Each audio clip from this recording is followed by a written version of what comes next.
Hey everybody, I'm Caleb with Almond Landscape based in Fairfield County, Ohio. We're a landscape design build company in Southeast Ohio. In this video, I'm going to be talking about some things I like and don't like about the NewHolland c227 compact track loader. Skid steer, we have it on rent for a project, so I'll give you a quick walkthrough of it and let you know.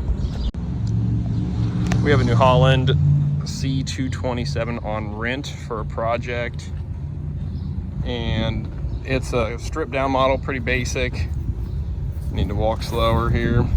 Hand foot controls, open cab, pretty basic. It is 2-speed, so that's really nice. That's something I have come to realize is really important in a machine for when you're working on really spread out job sites where you need to get material back and forth faster. So 2-speed is an investment I believe is really worth it. It's one of those things that will pay for itself in cycle time. We love track machines. I'm a huge advocate for track machines, especially in the landscape or environmental field. This is narrow track. I would encourage you to consider wide track if you're in the landscape field, because these little guys here are pretty narrow. Our Bobcat T595 that we own is probably got 6 inches on these dudes, and it's crazy how much more disbursement of weight you get out of that thing and less rutting. I always say, my main thing I say about skid steer loaders is buy the best machine you can afford at the time. And so if you got to go with a slightly stripped down machine, this thing's probably 20 grand cheaper than the 595 that we own, but it's not enclosed cab. It has the Bobcat automatic lockers, which we'll show you here in another video. But for a stripped down machine and weight capacity, this thing's pretty good. We picked up full skid of sod with it with no issue. It's got good reach. I think it's like 10'2" to the boom. The hinge pins, they measure it to the hinge pins here for the height. And that's a pretty good gig there. So I think the main thing that's important when you're buying a machine is, buying one you can afford for starters, but it does what you need it to do most often. Maintenance here for the dipstick's pretty handy right there too. But you want a machine that's gonna be able to pick up what you handle most of the time. And for us, it's pallets of skids of pavers that are about 2,300 pounds a piece.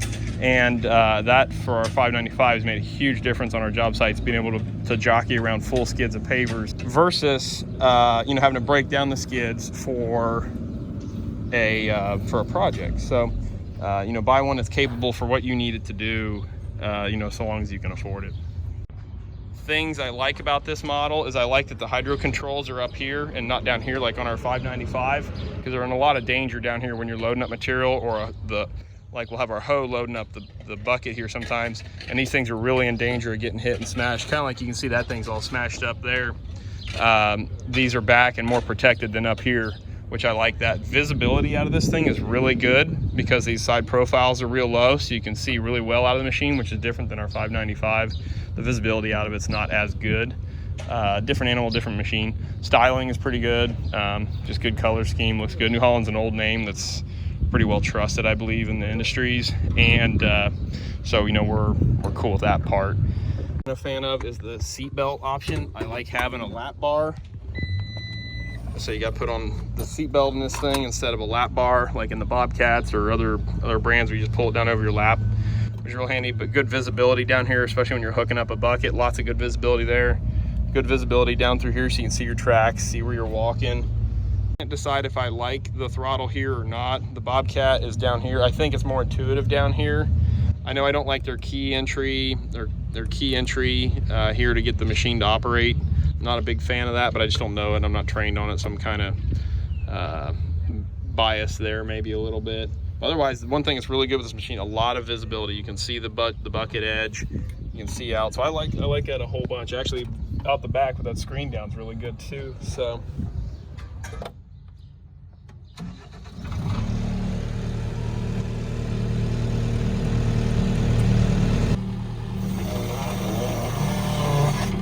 Needs some grease, but it's got good hinge pin reach, which is important when you're having to load out dump trucks and stuff. You really want to consider that. Now this has radial lift, so in other words, the lift is at one point back here, so as that boom comes up, it slowly, it actually starts to pull back, so it doesn't have as good a reach as you would with a vertical lift machine, which is something I've realized I like a lot. So you want to make sure that if you're going to be loading out dump trucks a lot, vertical lift is really nice.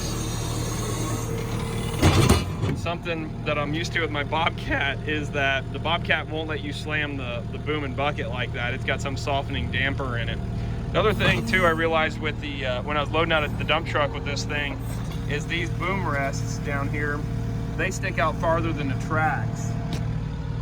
And so I'd hit these things on the dump truck tires and rims instead of the tracks. And so I didn't like that because I was putting dings and dents in the dump truck rims when I was trying to get up as close as I could. You need that screen to be clean up there so you can see what you're loading. And if that was, see, a bad thing about that is it's got that safety mesh. And so you got to clean in between each one of those.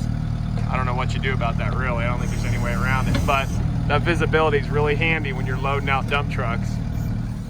Really important to demo a lot of machines if you can afford the time. Find a good dealer that's gonna spend the time with you to let you demo some machines. Try to get them on a job site for a day and really feel out what you like in a machine if you have that luxury of spending the time to look through machines, especially if it's going to be one dedicated machine for your company, or any really, it doesn't matter.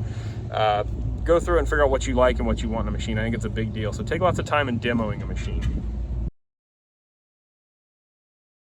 What I want to encourage is like getting a circle of people around you that are fellow entrepreneurs, fellow like-minded direction in life kind of people that are aspiring to grow bigger companies or to grow better companies, mainly, not necessarily bigger, right, Britt? Better companies. That's the big thing. We want to be hanging out with people that are growing better companies or growing deeper, richer, better lives, right? Right. So we just want to be hanging out with people that are doing... I don't care how big your company is. Yeah, that doesn't... Exactly, 1,000%. I respect what type of operation you're like, how well oiled the machine is here, I guess is what we're going for. And what you do after work, like you just go home and sit and watch TV and that's it for the day, or are you constantly educating yourself and investing back in your family and investing in your company?